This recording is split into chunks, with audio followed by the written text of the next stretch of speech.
नमस्कार। इलाहाबाद विश्वविद्यालय का पत्रकारिता एवं जनसंचार विभाग आज आपके लिए लेकर आया है एक बेहद खास संवाद। इलाहाबाद विश्वविद्यालय भारत का चौथा सबसे पुराना विश्वविद्यालय होने के साथ साथ अपने गौरवशाली इतिहास में पूर्व के ऑक्सफोर्ड के रूप में भी अपनी पहचान रखता है। और ऐसा हो भी क्यों ना, भारत में शायद ही ऐसा कोई दूसरा विश्वविद्यालय होगा जिनमें राष्ट्रपति, उपराष्ट्रपति, प्रधानमंत्री, मुख्यमंत्री, मुख्य न्यायाधीश समेत जीवन के हर स्तर में यहाँ के हस्ताक्षर तैयार किए हैं। अपने पूरा छात्रों की यादों को ताज़ा करने के लिए इलाहाबाद विश्वविद्यालय 27 और 28 अप्रैल को एलुमनाई मीट आयोजित करने जा रहा है। तो विश्वविद्यालय में इस कार्यक्रम को लेकर किस तरीके की तैयारियां चल रही हैं, यह जानने के लिए आज हम विस्तार से बातचीत करेंगे इलाहाबाद विश्वविद्यालय की यशस्वी कुलपति माननीय प्रोफेसर संगीता श्रीवास्तव मैम से। नमस्कार। तो मैम, सबसे पहले आपका बहुत बहुत शुक्रिया हमें अपना कीमती समय देने के लिए और हमसे बातचीत करने के लिए। Thank you. मैम, 16 वर्षों के एक लंबे अंतराल के बाद एक बार फिर से इलाहाबाद विश्वविद्यालय में पूरा छात्र सम्मेलन होने जा रहा है। तो मैम, आपको ऐसा क्यों लगा कि इस साल एक ऐसे सम्मेलन का आयोजन किया जाना चाहिए? ऐसे सम्मेलन को हर साल होना चाहिए, परंतु किन्हीं कारणवश 16 वर्षों का इसमें गैप रहा, नहीं हो पाए ये कार्यक्रम। कुछ तो इस कारण कि शिक्षकों की बेहद कमी थी विश्वविद्यालय में, लेकिन जब हमने इस संकुल को भर दिया तो मुझे लगा कि एक पूरा छात्र सम्मेलन होना चाहिए जिसमें कि हमारे जितने गौरवशाली पूरा छात्र हैं और जो कि विभिन्न क्षेत्रों में उन्होंने ख्याति अर्जित की है, उनको विश्वविद्यालय प्रांगण में आना चाहिए। केवल उनके आने मात्र से ही हमारे जो छात्र छात्राएं हैं उनमें एक नई तरीके का मोटिवेशन होगा, एक नई तरह की एनर्जी उनके अंदर प्रवाहित होगी और वो भी सोचेंगे कि हम भी यहाँ पर पढ़ के कुछ बन सकते हैं। और पूरा छात्रों के आने के कई फायदे विश्वविद्यालय को मिलेंगे, क्योंकि पूरा छात्र पिछले 20, 25, 30 सालों में यहाँ से उड़ान भर चुके हैं और जहाँ पर वो जीवन में पहुँचे हैं उन 25-30 सालों का अनुभव लेकर वो वापस आ रहे हैं और कुछ न कुछ वो विश्वविद्यालय को देंगे। वो जो देंगे विभिन्न तरीकों से, वो विश्वविद्यालय की आवश्यकता है। इसको चाहिए उनसे बहुत सारा एक्सपीरियंस। इसलिए ये पूरा छात्र सम्मेलन जोर शोर से मनाया जा रहा है इस वर्ष। जी मैम, बिल्कुल। मैम, इस सम्मेलन में किस बैच तक के पूरा छात्र शामिल होने वाले हैं? इस सम्मेलन में 96 के पहले के छात्र शामिल होंगे।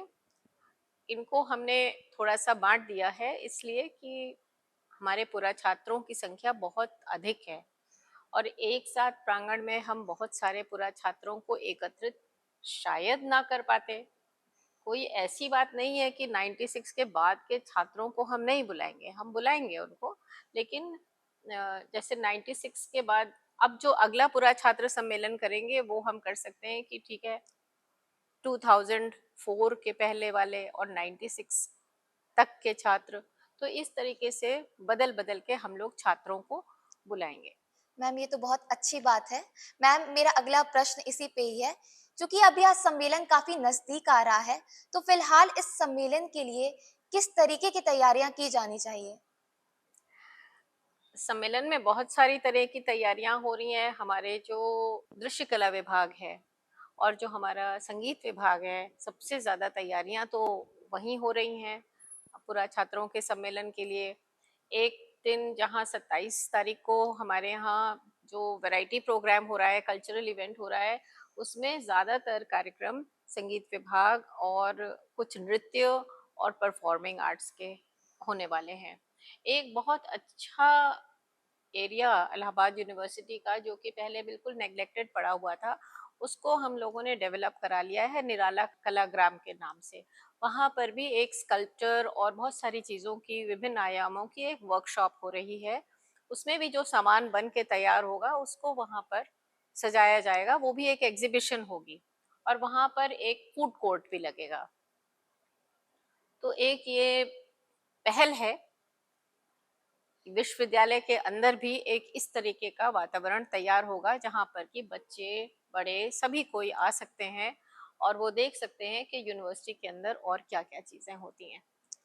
मैम, ऐसा लग रहा है कि ये कार्यक्रम जो है काफ़ी भव्य होने वाला है। हाँ, मैम, जो पुराने बच्चे इस एलुमनाई मीट में शामिल होने वाले हैं, हाँ। उन्हें क्या कुछ विशेष देखने को मिलेगा, जिन्हें वे अपने दिलों में यहाँ से लेकर जाएँगे?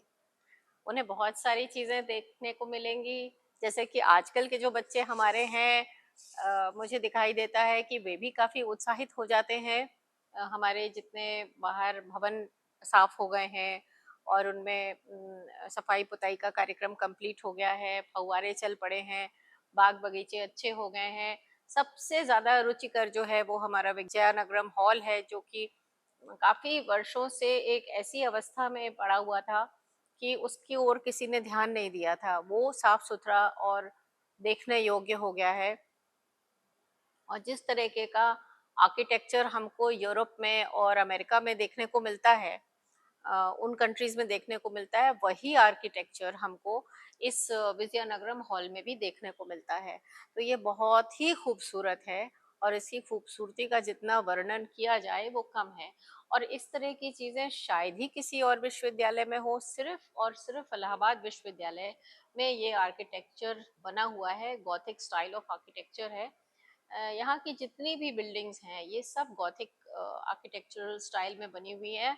इनफैक्ट अगर आप आज इलाहाबाद यूनिवर्सिटी में घूम रहे हैं और कल आप लंदन में घूम रहे होंगे तो आपको लगेगा लंदन इलाहाबाद जैसा है। मेरा कहने का तात्पर्य ये है कि इस विश्वविद्यालय को ब्रिटिशर्स ने बनाया था और ये सोच के बनाया था कि यहाँ पर बड़ी हाई क्लास एजुकेशन बच्चों को दी जाएगी। तो एक हाई क्लास एजुकेशन, एक खूबसूरत बिल्डिंग और खूबसूरत बगीचों का आपस में एक रिश्ता है। क्योंकि जो सजावट है, जो एस्थेटिक्स है, वो भी कहीं हमें आकर्षित करती है, हमको मनमोहित करती है और हम उसकी तरफ अचानक आकर्षित होके वहीं बैठ जाते हैं, वहीं अपनी किताबें खोलते हैं और वहीं सबसे ज़्यादा किताबों में लिखी चीज़ें हमारे दिमाग के अंदर अपनी जगह बनाती हैं। तो इन सब चीज़ों में एक अनकहा-सा रिश्ता है, जो कि कुछ दिनों से टूट गया था, लेकिन उसको पुनः जीवंत किया गया है छात्रों के लिए, छात्राओं के लिए और मैं चाहती हूँ कि जो पूरा छात्र आएँ वो भी देखें कि विश्वविद्यालय पुनः अपने पुराने ग्लोरी को प्राप्त कर रहा है। उसको उन्होंने कहा था ऑक्सफोर्ड ऑफ द ईस्ट क्योंकि एक ऑक्सफोर्ड वेस्ट में तो है ही, यस मैम। ये ईस्ट का ऑक्सफोर्ड उन्होंने बनाया था। तो ये उस तरह का अंदर से और बाहर से लगना चाहिए। तो आजकल ये वैसा प्रतीत होने लगा है। बिल्कुल मैम। मैम, मेरा अगला प्रश्न ये है कि इलाहाबाद विश्वविद्यालय के पूर्व के छात्रों की उपलब्धियां देखी जाए तो हुँ, इस विश्वविद्यालय की विरासत काफी समृद्ध दिखाई देती है। हाँ। जीवन एवं समाज के हर क्षेत्र में यहाँ के विद्यार्थियों ने अपनी बड़ी पहचान बनाई है। ऐसे में एक ऐसे संस्थान के मुखिया के तौर पर कार्य करना निश्चित ही बड़े गौरव की बात है। पर मैम, साथ में यह भूमिका कितनी चुनौतीपूर्ण है, खास करके तब जब विश्वविद्यालय की गौरवमय विरासत को आप पुनः स्थापित करने की कोशिश कर रही हैं। हाँ, ये बात तो बिल्कुल सच है। चुनौतियाँ रोज़ रहती हैं और विभिन्न प्रकार की रहती हैं, पर अगर चुनौतियाँ सामने ना हों, तो शायद जीना ही मुश्किल हो जाए। वो तो जीवन ही बोरिंग हो जाएगा ना अगर उसमें चुनौतियाँ ना हों। तो चुनौतियाँ हैं और उनका सोच समझ के कुछ ना कुछ निदान निकाला जाता है और निकालते-निकालते इस जगह पर हम लोग अब पहुँच गए हैं कि हर चीज़ खूबसूरत दिखाई पड़ रही है। बच्चों के एग्ज़ाम्स समय पे हो रहे हैं, बच्चों की पढ़ाइयाँ ठीक से हो रही हैं, टीचर्स सब क्लासेस ले रहे हैं और बाकी गतिविधियाँ भी जो कल्चरल और स्पोर्ट्स वाली हैं, वो सब भी हो रही हैं। तो सभी का एक आकर्षण और एक लगाव विश्वविद्यालय की ओर है। इसी कड़ी में मेरा अगला प्रश्न है कि विश्वविद्यालय में वर्तमान में अध्ययनरत शिक्षार्थियों एवं पूर्व छात्रों के बीच एक मजबूत कड़ी बनाने की दिशा में इस एलुमनाई मीट को आप कैसे देखती हैं? ये एलुमनाई मीट वो पुल है, हमारे आज के शिक्षक और हमारे पूर्व के छात्र जो कि उच्च स्थानों पे बैठे हुए हैं। कोई हाई कोर्ट जजेस हैं, कोई सुप्रीम कोर्ट जजेस हैं, कुछ छात्र हमारे चीफ जस्टिस ऑफ इंडिया रहे हैं, department of science and technology में भी हमारे पूर्व छात्र हैं, विभिन्न स्थानों पे बहुत सारे आईएएस और ब्यूरोक्रेट्स हैं। तो इतनी बड़ी संस्था को चलाने के लिए हमको निरंतर उन अधिकारियों से संपर्क में रहना पड़ता है। हमें उन्हीं से ग्रांट्स मिलती हैं, हमारे बच्चों को स्कॉलरशिप्स भी उन्हीं से मिलती हैं, हमारे यूनिवर्सिटी में जो प्रोजेक्ट्स चलते हैं वो भी वहीं से आते हैं। अगर हम उनके साथ अपना पुल बांधेंगे नहीं तो हमें ग्रांट्स कैसे मिलेंगी, हमें प्रोजेक्ट्स कैसे मिलेंगे और हमारा स्तर ऊंचा कैसे होगा। इसलिए हमें इन पुलों को बांधना है और मजबूती से बांधना है। इसलिए ये एलिमनाई जो है ये कनेक्ट है, it is a connect, we call it a connect, connect between the present and the past. और उनकी जो एडवाइजरी है, जहाँ पे भी कुछ हमें ज़रूरत है तो वो एडवाइजरी भी देते हैं। ये संस्था के अपलिफ्टमेंट के लिए बहुत आवश्यक है। जी मैम, बिल्कुल। मैम, देश के तमाम बड़े संस्थान जैसे आईआईटी, आईआईएम में एलुमनाई कनेक्ट बेहद स्ट्रॉन्ग देखने को मिलता है हाँ और इसका फ़ायदा इनको कहीं न कहीं बहुत अच्छे तरीके से मिलता है, मसलन कैंपस प्लेसमेंट में, इंटर्नशिप में, प्रोजेक्ट्स में इत्यादि हाँ में। हाँ। तो क्या जिस बड़े पैमाने पर इलाहाबाद विश्वविद्यालय इस बार एलुमनाई मीट की तैयारियाँ शुरू कर रहा है, इसे देखते हुए यह मान लिया जाए कि इलाहाबाद विश्वविद्यालय ने भी इस दिशा में एक महत्वपूर्ण कदम उठा लिया है? हाँ, बहुत महत्वपूर्ण कदम है क्योंकि कितने सारे कॉरपोरेट से भी हमारे एलुमनाई आ रहे हैं जो कि आएंगे, विश्वविद्यालय को देखेंगे, छात्राओं से भी मिलेंगे, अपने अपने विभागों में भी जाएंगे। तो फिर प्लेसमेंट का गिनती भी बढ़ेगी, हमारे यहाँ से बच्चे भी वो पिकअप करेंगे। बहुत सारी जगह हैं हमारे यहाँ, जैसे जेके इंस्टीट्यूट ऑफ अप्लाइड फिजिक्स है, सीबीसीएस है, साइकोलॉजी डिपार्टमेंट है। बाकी जो एक ये सिर्फ आईएएस नहीं है, बहुत सारे जॉब्स हैं तो जो कि उनको कॉरपोरेट में मिल सकते हैं। तो उसके लिए भी बच्चों को वो पिकअप करेंगे। जब उनका कनेक्ट बनेगा, जब वो आएंगे, उन्हें लगेगा कि हाँ वो लोगों से यहाँ पे फ़ोन करके बात कर सकते हैं, एक इंटरव्यू होल्ड कर सकते हैं। तो बच्चे, जाहिर सी बात है कि बच्चों को यहाँ से वो पिकअप भी करेंगे। तो हम लोगों के लिए तो ये बहुत ही अच्छे दिन है कि इतने सारे लोग उन्होंने तय किया कि वो आएंगे। एक हमारे former chief justice of India हैं, वो इस समय 90 की उम्र के करीब हैं और वो भी आ रहे हैं हमारे इस मीट में।